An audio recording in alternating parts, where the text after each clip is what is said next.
여러분 안녕하십니까? 성경이 말한다 Q&A 제4회입니다. 고 이병철 삼성그룹 회장이 임종 전에 신과 신앙에 관한 24가지 질문에 대한 대답, 오늘 네 번째인데요. 오늘의 질문은 언젠가 생명의 합성, 무병장수의 시대도 가능할 것 같다. 이처럼 과학이 끝없이 발달하면 신의 존재도 부인되는 것이 아닌가. 이 질문에 대해서 말씀을 드리겠습니다. 현대 과학의 발전은 과거에 상상도 할 수 없었던 많은 발명과 진보를 이루었습니다. 그래서 테크노피아, 즉 기술과 유토피아의 합성어까지 생겨났습니다. 과학자들은 동물 복제에 성공했고 사람까지 복제할 수 있는 기술력을 보유했습니다. 그들은 유전자 정보의 해독까지 해내므로 하나님의 창조의 영역까지 인간이 넘볼 수 있다는 생각까지 하는 사람도 있습니다.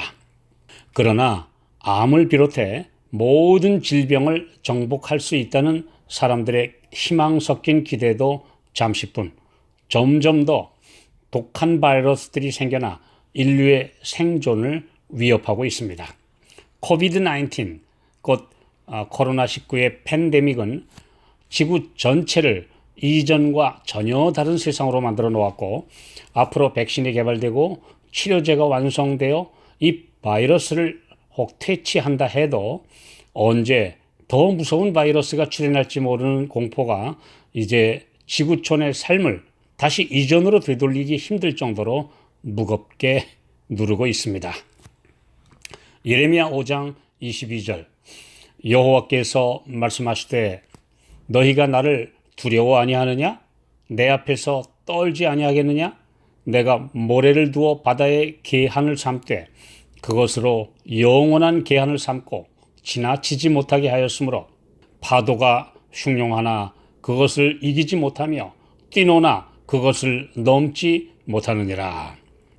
사람은 스스로 그럴 연자를 사용해 저절로 생겼다는 뜻으로 자연계라 칭하지만 성경은 하나님께서 만드셨다는 의미로 천연계라고 부르도록 우리에게 가르칩니다.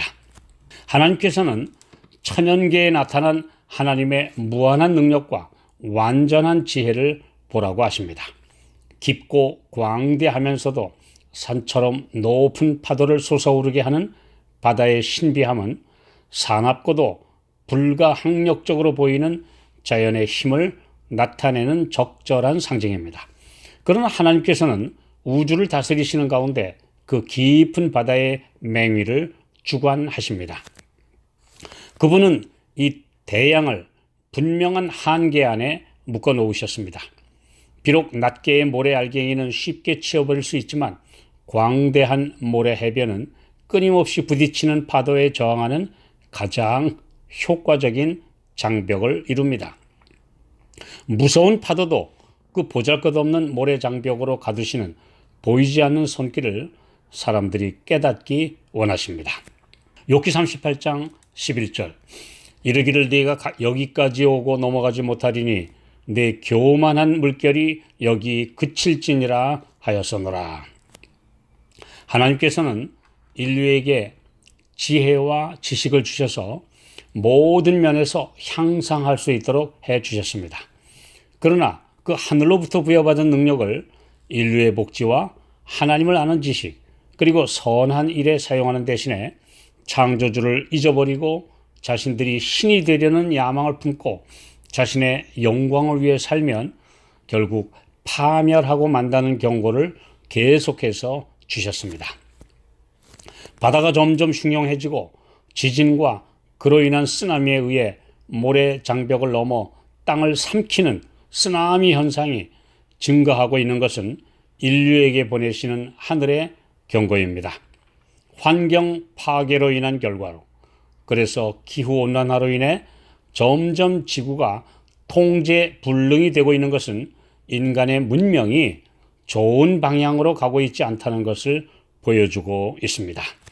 창세기 11장 3절 4절 이에 벽돌로 돌을 대신하며 역청으로 진흙을 대신하고 또 말하되 자 성과 대를 쌓아 대 꼭대기를 하늘에 닿게 하여 우리 이름을 내고 온 지면에 흩어짐을 면하자 하였더니 이 이야기는 노아 홍수 이후에 인류가 다시 문명이 발전하면서 대홍수에 대비하여 크고 높은 탑을 쌓은 바벨탑 건설자들의 말입니다. 그들은 진보의 진보를 거듭하여 높이 올라가면 드디어 하늘까지 닿을 것이라고 생각했습니다. 오늘날의 상식으로 볼 때도 너무나 어이없는 건축 공사였는데 하늘에서 보실 때 얼마나 한심하고 허망한 계획이었습니까? 우리 이름을 내고 인간들은 다 자신들의 명예를 빛내고 욕심을 채우기 위한 야망으로 인해 피로 얼룩진 역사를 만들었습니다. 그러나 다 허망하게 무너지고 말았습니다.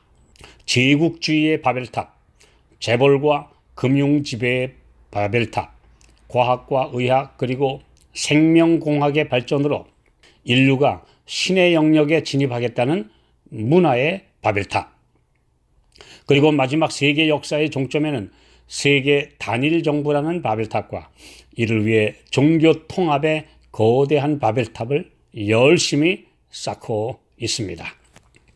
그 거대한 바벨탑이 순식간에 붕괴된 역사는 인류에게 보내시는 하늘의 메시지입니다. 그 시대 사람들은 바벨탑을 아람어로 하늘 가는 문이라 불렀지만 하나님께서는 이를 히브리어로 혼잡이라고 부르셨습니다. 그리고 마지막 시대에 온 세상에 바벨탑 사상의 본산인 바벨론이 무너졌다라는 메시지를 전하라고 말씀하시면서 그분의 사자들에게 그 가운데서 나오라고 온 인류를 향해 크게 외치게 하셨습니다. 1세기 전 비행기를 발명한 사람들이 점점 개량과 발전을 이루어 우주선까지 만들었고 이제 그 우주선으로 은하계까지 갈 수 있을 것이라는 꿈을 꾸는 것과도 같습니다. 그러나 우주망원경으로 확인한 우주는 그런 꿈이 얼마나 유치하다는 것을 가르쳐 주었습니다. 태양계를 벗어난 가장 가까운 항성까지의 거리도 4.3광년에 이른다는데 이는 1초에 17km라는 어마어마하게 빠른 우주선의 최고 속도로도 200년이 훨씬 넘게 걸리는 거리입니다. 사람의 과학과 기술 그리고 지식이 아무리 발전해도 무한한 우주 세계에 비하면 겨우 어린이의 소꿉장난에 지나지 않는, 또 사실은 이보다도 훨씬 더하다는 것을 상기시켜 줍니다. 생명공학이 발전할수록 바이러스로 인한 각종 질병도 더 무섭게 진화하고 있습니다. 사람은 자신들의 한계를 솔직하게 인정해야 합니다. 전도서 12장 13절 일의 결국을 다 들었으니 하나님을 경외하고 그 명령을 지킬지어다. 이것이 사람의 본분이니라. 아멘.